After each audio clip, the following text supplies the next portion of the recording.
Imagine looking out your window in San Francisco. It is September, 1950. A thick fog rolls in. You take a deep breath. You didn't know it, but you just inhaled millions of particles of Serratia marcescens, a bacteria. The fog was being pumped out of a giant hose on a U.S. Navy ship just off the coast. This was Operation Sea Spray. The military wanted to know how a biological weapon would spread across a city. Instead of a computer model, they used the people of San Francisco. They chose Serratia because it turns bright red, making it easy to track as it moved through the city. For 6 days, they sprayed it. They found the bacteria everywhere, in offices, schools, and hospitals. But then, people started getting sick. 11 were hospitalized, and one man, Edward Nevin, died. The government kept this secret for 27 years, a dark reminder of the risks of secret human experimentation. Operation Sea Spray remains a chilling chapter in history, a story of secrets hidden in the fog. I'm Sabur narrator Alds PHB. Thank you for watching The Secret History of San Francisco. Now, let's move to Massachusetts in the late 1940s, a time of scientific wonder, but also of dark secrets. Imagine you are a young boy at the Fernald State School. It was known as a home for feeble-minded children. In reality, many of these kids were simply disabled, and most of them were orphans with no one to look after them. One day the scientists come. They don't come with medicine, they come with a promise of a special treat. They offer you a chance to join the science club. To a kid, it sounded like an adventure, a way to escape the routine. If you join, you get special breakfasts. You get extra milk. You even get to go to professional baseball games. You are just a kid. You want the milk, you want the games. So, like 73 others, you join the club. Every morning, they give you a bowl of warm oatmeal. It tastes funny, metallic almost, but you eat it. You eat it because you want to go to the game. You don't know that your breakfast is the center of a government study. You don't know that the oatmeal is laced with radioactive iron and radioactive calcium. This was a study funded by the Quaker Oats Company and the Atomic Energy Commission at the height of the Cold War. They wanted to trace how nutrients move through the body. They used radiation as a tracking device. They deliberately fed radiation to vulnerable children who had no parents to protect them or ask questions. The kids weren't told. They weren't patients. They were used as human biological Geiger counters. For decades, this remained a secret. The children grew up, never knowing what had been put into their bodies. It wasn't until the 1990s, nearly 50 years later, that the truth finally began to emerge. A massive lawsuit was filed by the former students. The world was shocked by the scale of the betrayal. This led to a formal presidential apology in 1995, acknowledging the profoundly unethical nature of the tests. The government paid out millions in settlements.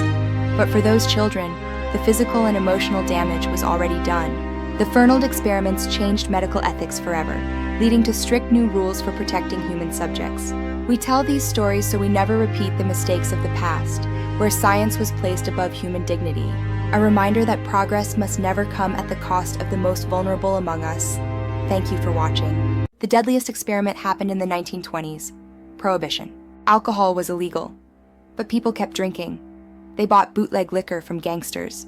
Hidden bars, known as speakeasies, became the heart of the underground economy. Powerful crime syndicates controlled the flow, amassing fortunes while the law stood by. The government was frustrated. They couldn't stop the flow. So, they decided to make the alcohol dangerous.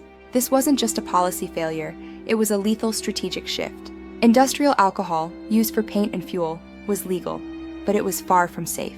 Bootleggers would steal it and attempt to redistill it to make it drinkable for the public. So, the government ordered manufacturers to add poison to the industrial alcohol. They added kerosene, they added chloroform, and they added methyl alcohol, a substance that causes blindness and a painful death.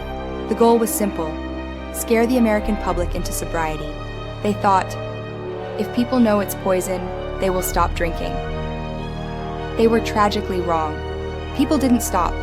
The demand was too high, and the risks were ignored. The result wasn't sobriety. It was a mass poisoning of citizens. On Christmas Eve, 1926, hospitals in New York were flooded with patients. The scenes were horrific. People were hallucinating and going blind. Doctors watched helplessly as thousands suffered through agonizing symptoms. By the time Prohibition ended, an estimated 10,000 Americans had been killed by the government's program. 10,000 lives lost to a policy that weaponized everyday chemicals. It remains one of the darkest chapters in the history of American law enforcement. It was, in essence, a chemical warfare campaign against its own citizens. The noble experiment left a legacy of death and distrust that lasted for generations. A reminder of what can happen when morality is enforced through lethal means. A deadly lesson from history that should never be forgotten. We like to think these things stopped. We like to believe that ethical progress is a straight line, but history shows us a different, much darker picture. But the Tuskegee Syphilis Study lasted until 1972. Think about that. 1972. This wasn't the distant past. It happened within the lifetimes of many watching this. For 40 years, the U.S. Public Health Service tracked 600 African American men in Alabama. 399 of them had syphilis. They weren't patients.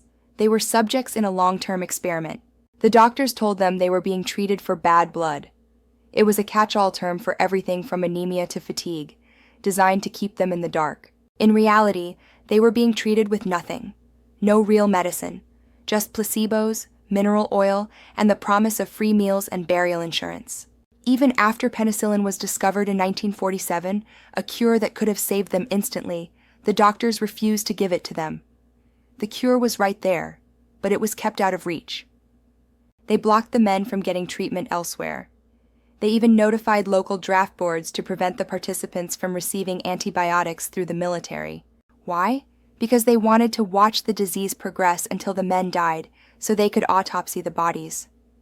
To them, the data was more valuable than the lives. They watched men go blind. They watched them go insane. They watched them unknowingly infect their wives and children, passing the suffering down through generations. They did it for science.